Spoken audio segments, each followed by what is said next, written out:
السلام علیکم ورحمۃ اللہ وبرکاتہ نحمدہ ونصلی علی رسولہ الکریم اما بعد رب اشرح لی صدری ویسر لی امری واحلل عقدۃ من لسانی یفقہوا قولی ربی زدنی علما ربی زدنی علما ربی زدنی علما۔ الحمدللہ دعوت و تبلیغ کی ہماری کلاس نمبر 21 ہے، جس میں کل کلاس نمبر 20 میں نے آپ کو جو ٹاپک شروع کیا تھا قرآن اور اس کے حقوق یا قرآن کے حقوق، پارٹ 1 کل آپ کے سامنے مکمل ہوا۔ الحمدللہ آج پارٹ 2 رہے گا اسی ٹاپک کا، جس میں نے کل آپ کو بتایا کہ جب ہم کتابوں پر ایمان رکھتے ہیں تو کتابوں میں سب سے اہم کتاب جو مسلمان کے لیے ہے وہ ہے قرآن عظیم یا قرآن مجید، جس کے کچھ اسپیشل حق ہیں ہمارے اوپر جو ہمیں ادا کرنے ہوں گے، تبھی جا کر ہم اس قرآن کو ماننے والے بن پائیں گے۔ ان حقوق کے اندر میں نے آپ کو ذکر کیا، سب سے پہلا حق ہے ایمان اور اس کی تصدیق کرنا، دوسرا حق اس کی تلاوت کرنا، تیسرا حق اسے حفظ کرنا، چوتھا حق تدبر کرنا، غور کرنا، ترجمے سے پڑھنا، نمبر 5 عمل کرنا۔ یہ 5 حق میں نے کل آپ کے سامنے ذکر کیے۔ آج اس کا چھٹا حق ہے قرآن سے فیصلے کرنا، یعنی اپنے مسائل کا حل قرآن سے کرنا، اپنے مسائل کا حل قرآن سے کرنا، جس کے بارے میں اللہ رب العالمین نے ارشاد فرمایا انما كان قول المؤمنین اذا دعوا الى الله ورسوله ليحكم بينهم ان يقولوا سمعنا واطعنا۔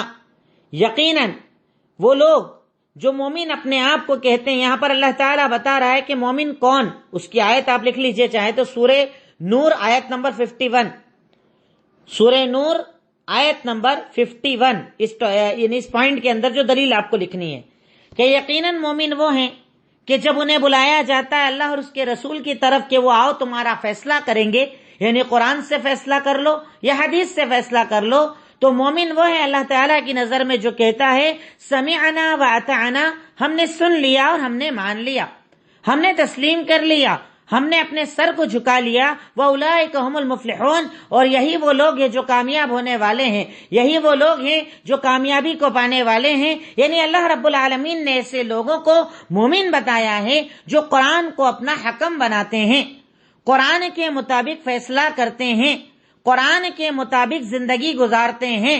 ان کے کسی بھی مسئلے کے اندر اگر قرآن کی بات آ جائے تو وہ اپنا سر جھکا دیتے ہیں، اپنے مسائل کو قرآن سے حل کرتے ہیں۔ یعنی قرآن کا ایک حق جو مسلمانوں کے اوپر لازم ہے، ضروری ہے، جو اللہ رب العالمین نے ہماری ذمہ داری بتایا ہے، وہ یہ کہ اگر ہم اپنے آپ کو مومن کہتے ہیں، اگر ہم اپنے آپ کو مسلمان کہتے ہیں، تو ہمیں اس بات کو ادا کرنا ہوگا کہ قرآن جب ہمارا فیصلہ کر دے، قرآن ہمارے کسی بھی مسئلے کے اندر حل کر دے، تو ہم اپنے سروں کو جھکا لیں، ہم اپنے ساتھ سروں کو جھکا لیں اور اسے تسلیم کر لیں۔ یہ ایک مسلمان کی ذمہ داری ہے، ایک مسلمان کو ماننا ہی ہوگا، تب جا کے اس نے اللہ رب العالمین کو مانا، تب جا کر اس نے قرآن کو مانا۔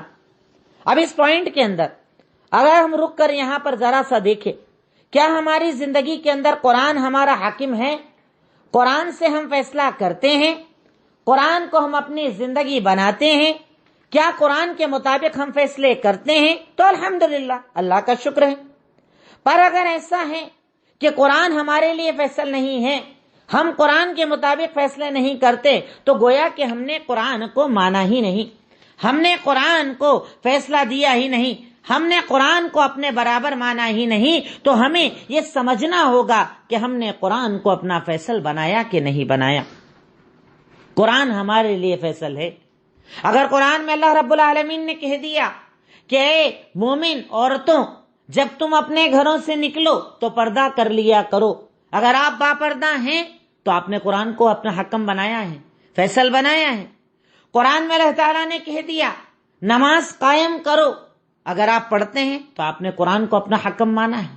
پر اگر آپ قرآن کی آیتوں کے بعد اس پر عمل نہیں کرتے تو گویا کہ آپ نے قرآن کو اپنا حکم، اپنا فیصل نہیں بنایا ہے، اور اگر نہیں بنایا ہے تو آپ غور کریں آپ کا ایمان مکمل ہے یا نہیں ہے۔ یہ ایک بنیاد ہے جسے انسان کو سمجھنا چاہیے۔ اسی کی دوسری دلیل لکھ لیں، سورہ نساء آیت نمبر 65، جس میں اللہ تعالیٰ ارشاد فرماتا ہے فَلَا وَرَبِّكَ لَا يُؤْمِنُونَ حَتَّى يُحَكِّمُوكَ فِيمَا شَجَرَ بَيْنَهُمْ ثُمَّ لَا يَجِدُوا فِي أَنفُسِهِمْ حَرَجًا مِّمَّا قَضَيْتَ وَيُسَلِّمُوا تَسْلِيمًا۔ تیرے رب کی قسم، یہ لوگ اس وقت تک مومن نہیں ہو سکتے جب تک کہ وہ آپ کو اپنے مسئلوں کے اندر فیصل نہ بنا لیں، جب تک کہ وہ آپ کے بتائے مطابق فیصلے نہ کریں۔ اگر یہ ایسا کریں گے تو یہ مومن ہیں، ورنہ یہ مومن نہیں ہیں۔ سوچئے آپ، غور کیجئے آپ، کیا بنایا ہم نے اللہ کے نبی کو فیصل، کیا بنایا ہم نے قرآن کو اپنا فیصل، کیا بنایا ہم نے انہیں اپنا فیصل کہ وہ کہہ دیں حلال تو ہم حلال مان لیں، وہ کہہ دیں حرام تو ہم حرام مان لیں۔ اگر ہاں تو ہم مومن ہیں، اور اگر نہ تو ہمارا ایمان کہاں مکمل ہوا۔ ہم نے کہاں اللہ رب العالمین کو اپنا فیصل مانا۔ تو قرآن کا ایک حق جو مسلمانوں کے اوپر لازم ہے، صرف 2-4 مثالیں میں نے دی، چاہے پردے کی مثال لکھ لیں، چاہے آپ حلال کمانے کی مثال لکھ لیں، چاہے اب نماز روزہ زکوٰۃ حج اور حج کو ادا کرنے کی مثال مان لیں، کوئی بھی مثال لے لیں تو آپ کو پتا چل جائے گا ہم نے مومن مانا یا نہیں مانا، ہم نے قرآن کو اپنا فیصل مانا یا نہیں مانا۔ نمبر 7، قرآن کا ایک حق ہے قرآن کی تبلیغ کرنا، قرآن کی تبلیغ کرنا، قرآن کو پھیلانا۔ دلیل سورہ مائدہ آیت نمبر 67، اللہ تعالیٰ نے ارشاد فرمایا بلغ ما انزل الیک من ربک، آپ کو اللہ تعالیٰ نے جو چیز نازل کی ہے اسے آپ پہنچا دیجئے، آپ اسے لوگوں تک پہنچا دیجئے، لوگوں کو بتا دیجئے، لوگوں کو تعلیم دے دیجئے، لوگوں کو تبلیغ کر دیجئے۔ یہ قرآن کا ایک حق ہے مسلمانوں کے اوپر، جس حق کو ہم ادا نہیں کرتے۔ قرآن کی تبلیغ کرنا، قرآن کی دعوت دینا، لوگوں کو قرآن سے جوڑنا، لوگوں کے دلوں میں قرآن کی محبت پیدا کرنا۔ کیا ہم نے اس کو اپنی زندگی بنایا ہے؟ اگر نہیں تو ہم نے قرآن کا حق ادا نہیں کیا۔ افسوس ہم مسلمانوں پر کہ قرآن کے نام پر قرآن پڑھنے کی بات آئے، پڑھو گے بھٹک جاؤ گے، اور عام کتابوں کا درس دیا جاتا ہے، عام کتابوں کے دروس کی اہمیت کی جاتی ہے، اور اگر قرآن کی بات کی جائے تو اس کے خلاف لوگ کھڑے ہو جاتے ہیں۔ تعجب ہے، ہم مسلمان ہیں، ہم اللہ تعالیٰ کو ماننے والے ہیں، ہم نے اللہ تعالیٰ کو رب مانا ہے؟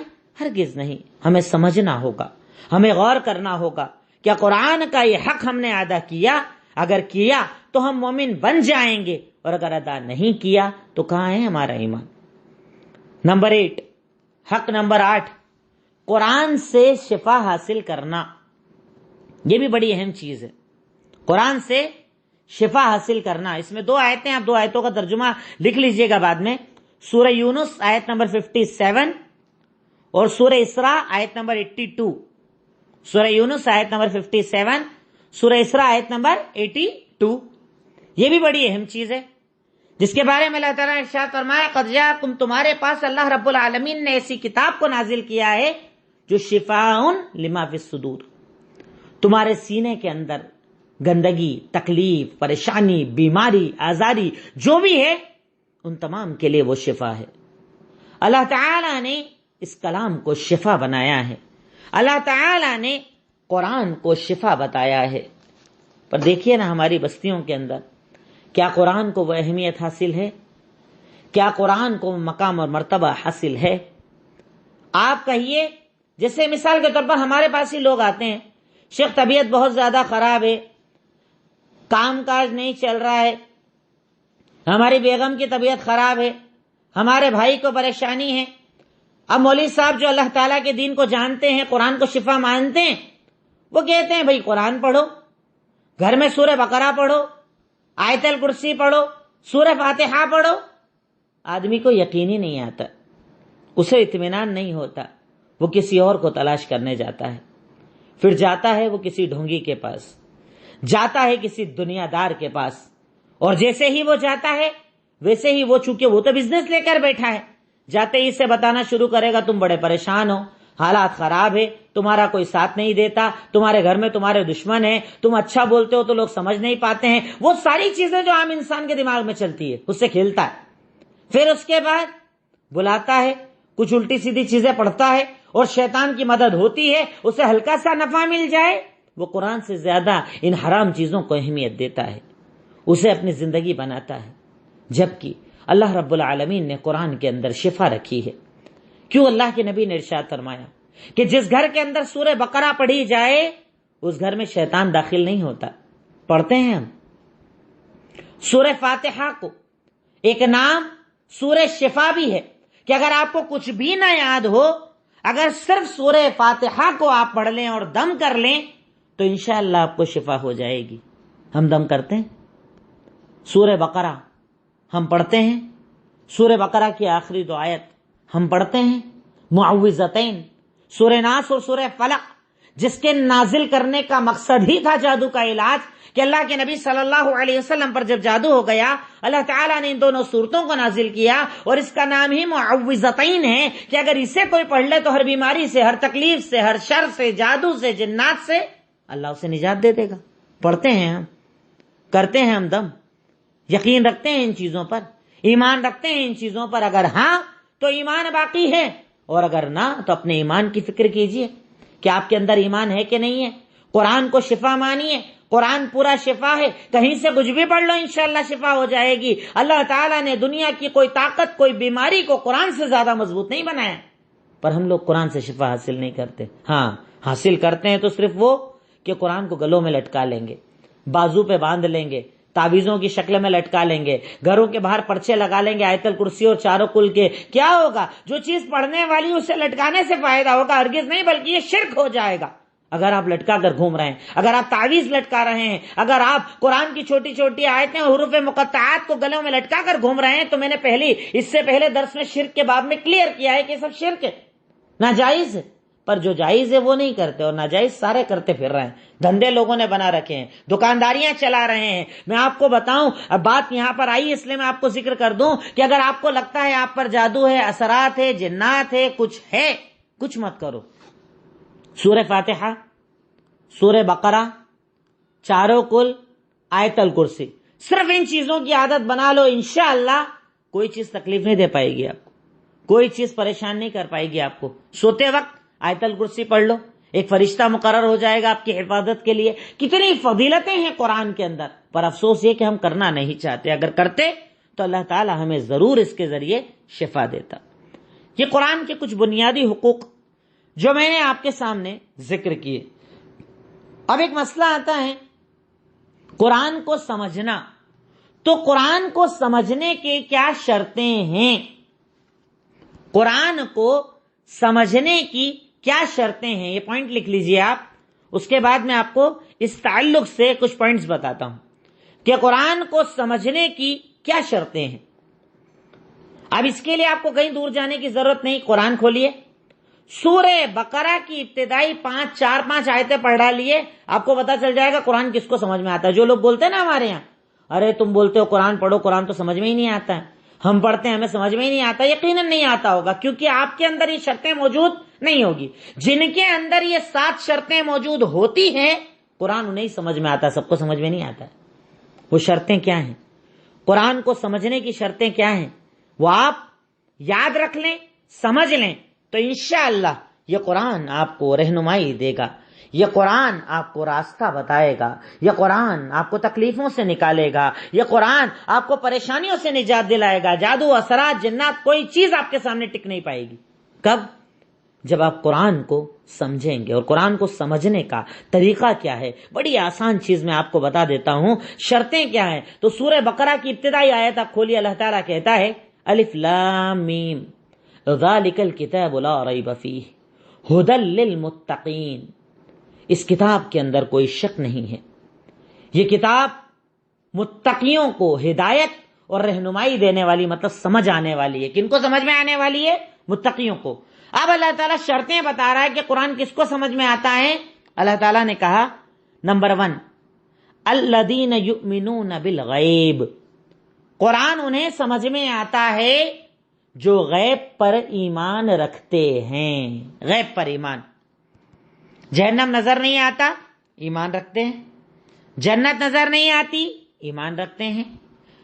موت کے فرشتے نظر نہیں آتے، ایمان رکھتے ہیں. روح نظر نہیں آتی، ایمان رکھتے ہیں، ایسا ہوگا ویسا ہوگا، جو بھی نظر نہیں آتا اس پر ایمان رکھتے ہیں، کیونکہ میرے رب نے کہا ہے۔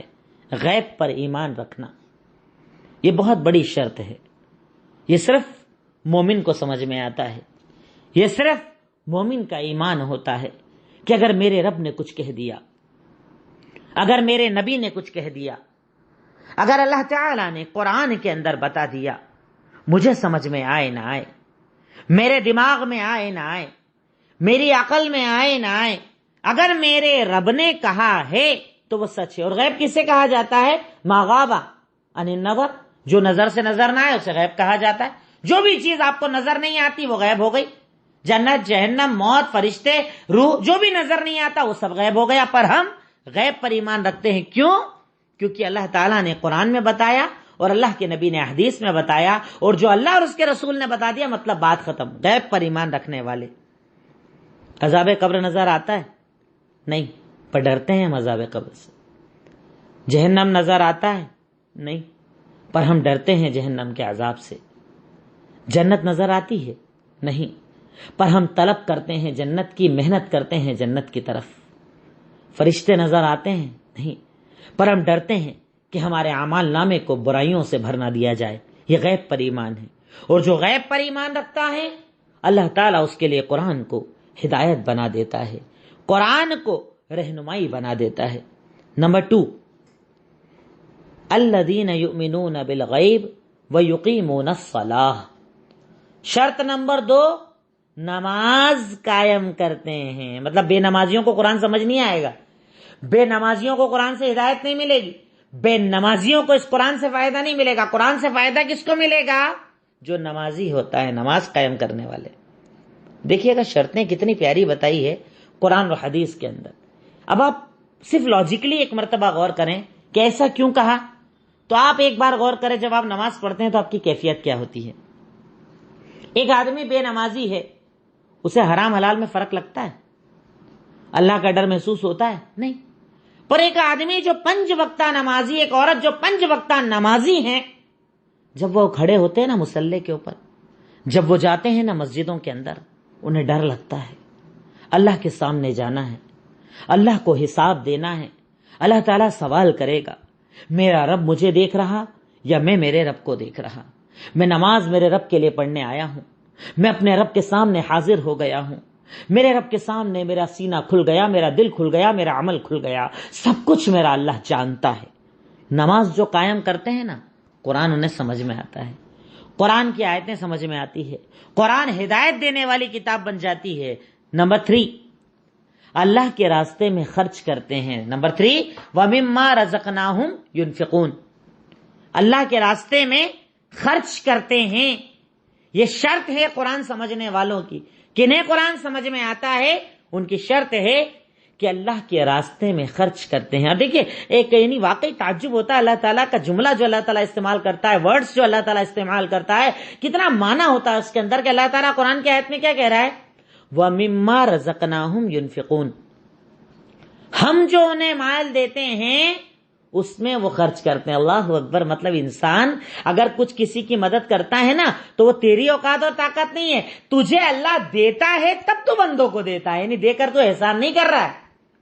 کسی کو کھلاتے وقت، کسی کو کھانا دیتے وقت، کسی کو کپڑا دیتے وقت، کسی کو اناج دیتے وقت، کسی کی مدد کرتے وقت یہ مت سوچو کہ میں اس پہ احسان کر رہا ہوں، اللہ نے مجھے دیا تو میں اسے دے رہا ہوں۔ اور جو اللہ کے راستے میں خرچ کرتے ہیں یہ قرآن ان کے لیے ہدایت بن جاتا ہے، یہ قرآن ان کے لیے رہنمائی کرنے والی کتاب بن جاتا ہے، یہ قرآن انہیں سمجھ میں آتا ہے، یہ قرآن ان کے لیے نور بن جاتا ہے، یہ قرآن ان کے لیے ہدایت بن جاتا ہے، اور یہ قرآن ان کے لیے قیامت کے دن انشاءاللہ سفارشی بن کر آئے گا۔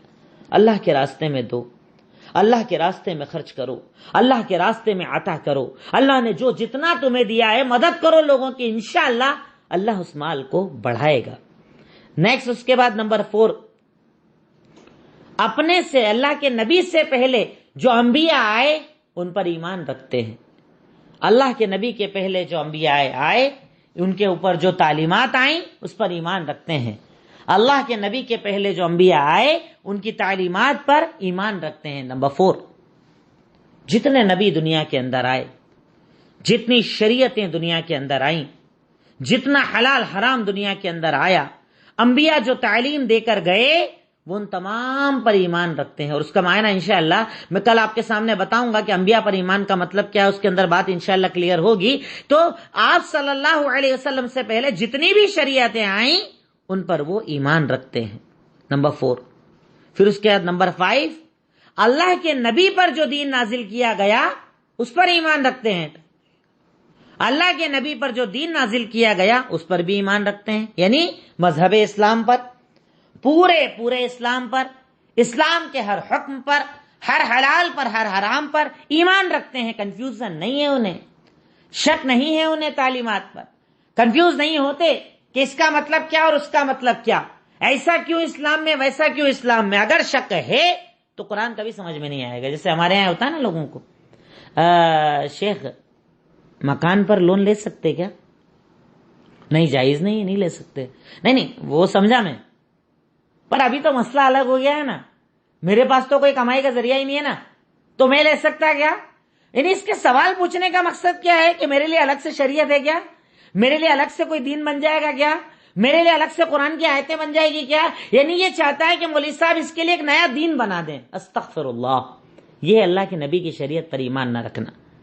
آپ جو حلال کر دیں نا وہ حلال ہے، اور آپ جو حرام کر دیں وہ حرام ہے. میں صرف مثال دے رہا ہوں بیاج کی، مثال دے رہا ہوں سود کی، کیونکہ اس کے اندر امت سب سے زیادہ تباہ ہوئی ہے. اور آج کے آپ پچھلے 6 مہینے کے حالات اٹھا کر دیکھ لو، وہ مومن، وہ مسلمان کہ جس نے کتنی بھی پریشانی آئی اپنے آپ کو لون اور سود سے بچایا، دنیا کو دکھانے کے لیے لون پر بنگلے نہیں بنائے، گاڑیاں نہیں لی، وہ 6 مہینے سے سکون کی زندگی جی رہا ہے. اور وہ لوگ جنہوں نے اس حرام کو حرام نہیں مانا اور سود کی زندگی بنائی، آج 6 مہینے سے پریشانی کی زندگی جی رہے ہیں. قسطیں ادا نہیں ہو رہی ہے، مکان نیلام ہو رہے ہیں، دکانیں نیلام ہو رہی ہیں. ایک مثال صرف میں دے رہا ہوں کہ وہ لوگ جو اللہ کے نبی کی لائی ہوئی شریعت پر ایمان رکھتے ہیں، حلال کو حلال مانتے ہیں، حرام کو حرام مانتے ہیں، ان کو قرآن سمجھ میں آتا ہے. نمبر 6، وہ لوگ وبالآخرۃ ہم یوقنون، وہ لوگ جو آخرت پر ایمان رکھتے ہیں. غیب الگ سے بتا دیا اور آخرت الگ سے بتا دی. مطلب آخرت کا مطلب موت کے بعد سے جنت میں داخلے تک سب کچھ، ہر بات پر ایمان رکھتے ہیں. نظر آئے نہ آئے، دکھے نہ دکھے، دماغ قبول کرے نہ کرے، ایسی جنت کیسے ہو سکتی، ایسا جہنم کیسے ہو سکتا، قبر میں تو ہم نے دیکھا ہی نہیں کبھی کسی کو عذاب ہوتے ہوئے، موت کے وقت کے فرشتوں کو تو ہم نے دیکھا ہی نہیں، کچھ بھی نہیں. پر آخرت پر ایمان رکھتے ہیں، آخرت کی ہر بات پر ایمان رکھتے ہیں. اب آخرت میں کیا کیا آتا ہے؟ موت، قبر، قیامت، حساب کتاب، اعمال نامہ، جنت، جہنم، ساری چیزیں جو مرنے کے بعد ہوگی وہ آخرت ہے. آخرت کا دن، فیصلے کا دن، قیامت کا دن، ساری چیزوں پر ایمان رکھتے ہیں. اور ایمان رکھنے کا مطلب میں آپ کو ایک بار ایک تقریر میں بتا چکا ہوں کہ آخرت پر ایمان کے فائدے کیا ہوتے ہیں. اگر آپ وہ سمجھ گئے ہوں گے تو انشاءاللہ یہ بات آپ کو ایزیلی سمجھ میں آ جائے گی. اور شرط نمبر 7، آخری شرط، اللہ کا ڈر. جن کے دلوں میں اللہ کا ڈر ہوتا ہے نا وہ لوگ قرآن سمجھتے ہیں. یہ 6 چیزیں تو ایک ساتھ ایک ہی جگہ سورہ بقرہ میں اللہ نے بتا دی. الف لام میم ذالک الکتاب لا ریب فیہ ھدی للمتقین الذین یؤمنون بالغیب ویقیمون الصلاة ومما رزقناہم ينفقون والذین یؤمنون بما انزل الیک وما انزل من قبلک وبالآخرۃ ہم یوقنون. ایک ساتھ 6 شرطیں. 7ویں شرط سورہ طٰہٰ آیت نمبر 2. اللہ تعالیٰ نے ارشاد فرمایا کہ اس قرآن کے بارے میں الا تذکرۃ لمن یخشی، یہ قرآن ایک تذکرہ ہے، یہ قرآن ایک نصیحت ہے، یہ قرآن ایک نصیحت ہے کن لوگوں کے لیے؟ جو اللہ سے ڈرتے ہیں، جن کے دلوں میں اللہ کا ڈر ہوتا ہے، جن کے دلوں میں رب کا خوف ہوتا ہے، جن کے دلوں میں اللہ کے عذاب کا ڈر ہوتا ہے، جن کے دلوں میں اللہ کی ناراضگی کا ڈر ہوتا ہے. یہ قرآن ان کے لیے ہدایت ہے، یہ قرآن انہیں سمجھ میں آتا ہے. اب سوچ لیجئے اگر آپ کوئی آپ کے سامنے یہ بولے نا کہ قرآن سمجھ میں ہی نہیں آتا ہے تو سمجھ جانا اس کے اندر یہ 7 شرطیں نہیں ہیں. اور جو بولے نا قرآن سمجھ میں آتا ہے، اس کا مطلب اس کے پاس یہ شرطیں موجود ہے. اس کے پاس یہ چیزیں موجود ہے. اب ایک لاسٹ پوائنٹ آپ لکھیے، قرآن کو چھوڑنا. قرآن کو چھوڑنا یہ بھی ایک آخری اور اہم چیز میں آپ کے سامنے ذکر کرتا چلوں کہ آپ قرآن کی اگر ایک آیت سنیں گے جس میں اللہ تعالیٰ ارشاد فرماتا ہے، قرآن کی ایک نہیں تقریباً 3 جگہ آیتیں ہیں، سورہ فرقان آیت نمبر 27، 28، 29. سورہ فرقان آیت نمبر 27، 28 اور 29 اور 30، یعنی 4 آیتیں ہیں جس کے اندر اللہ تعالیٰ نے قرآن کو چھوڑنے کا ذکر کیا ہے. کیا کہا؟ وَيَوْمَ يَعَضُّ الظَّالِمُ عَلَى يَدَيْهِ. یاد کرو اس قیامت کے دن کو جس دن ظالم اپنے ہاتھ کو چبائے گا اور کیا کہے گا؟ کاش کہ میں نے رسول کے ساتھ اپنا رستہ بنایا ہوتا، یعنی رسول کی پیروی کی ہوتی. برباد ہو گیا میں، کاش کہ میں نے اس کو اپنا دوست نہ بنایا ہوتا. آپ چاہیں تو پوائنٹس یہ والے جو ہے نا، یہ قرآن کے ترجمے سے ڈائریکٹ ترجمہ لکھ لیجئے گا. لَقَدْ أَضَلَّنِي عَنِ الذِّكْرِ بَعْدَ إِذْ جَاءَنِي. میرے ان دوستوں نے مجھے قرآن سے دور کر دیا جبکہ وہ میرے پاس آ چکا تھا. اور یقیناً شیطان انسان کو ذلیل کرنے والا ہے. اور اس دن قیامت کے دن رسول کہیں گے، اے رب یقیناً میری قوم نے قرآن کو چھوڑ دیا تھا، قرآن کو چھوڑ دیا تھا. سوچ لیجئے، اگر آپ بھی قرآن سے دل نہیں لگاؤ گے، اب بھی قرآن سے محبت نہیں کرو گے، اب بھی قرآن کو اپنی زندگی نہیں بناؤ گے، تو کل روز قیامت نبی آپ کے لیے کہیں گے، اللہ میری قوم نے قرآن کو چھوڑ دیا تھا. کیا ہوگا وہ دن، کیا ہوگا انجام؟ اب یہاں پر صرف ایک لاسٹ پوائنٹ لکھ لیجئے، قرآن چھوڑنے کا مطلب کیا ہے؟ قرآن چھوڑنے کا مطلب کیا ہے؟ نمبر 1، قرآن کی تلاوت نہ کرنا. جتنے اوپر پوائنٹ آپ نے قرآن کے حقوق میں لکھے ہیں نا، اس کو اپوزٹ کر دیجئے. نمبر 1، قرآن کی تلاوت نہ کرنا. نمبر 2، قرآن کو سچا نہ ماننا. نمبر 3، قرآن حفظ نہ کرنا. نمبر 4، قرآن کو سمجھ کر نہ پڑھنا، تدبر نہ کرنا. نمبر 5، قرآن پر عمل نہ کرنا. نمبر 6، قرآن کے مطابق فیصلہ نہ کرنا. قرآن کے مطابق فیصلہ نہ کرنا. نمبر 7، قرآن کی تبلیغ نہ کرنا. قرآن کی تبلیغ نہ کرنا. نمبر 8، قرآن سے شفا حاصل نہ کرنا. قرآن سے شفا حاصل نہ کرنا. یہ ٹاپک جو میں نے آپ کے سامنے رکھا، چاہتا تو میں ایمان بالکتاب پر بھی بات ختم کر سکتا تھا، پر الگ سے اس ٹاپک کو ذکر کرنے کا مقصد یہ تھا کہ جب ایک مومن کہتا ہے میں کتابوں پر ایمان رکھتا ہوں، تو کتابوں میں سب سے بنیادی کتاب ہے قرآن. اس پر ہمارا ایمان ہونا لازم ہے، اس پر ہمارا یقین ہونا لازم ہے. اس قرآن کو اگر تم اپنی محبت کا مرکز بنا لو گے تو اس قرآن سے تمہیں سکون ملے گا.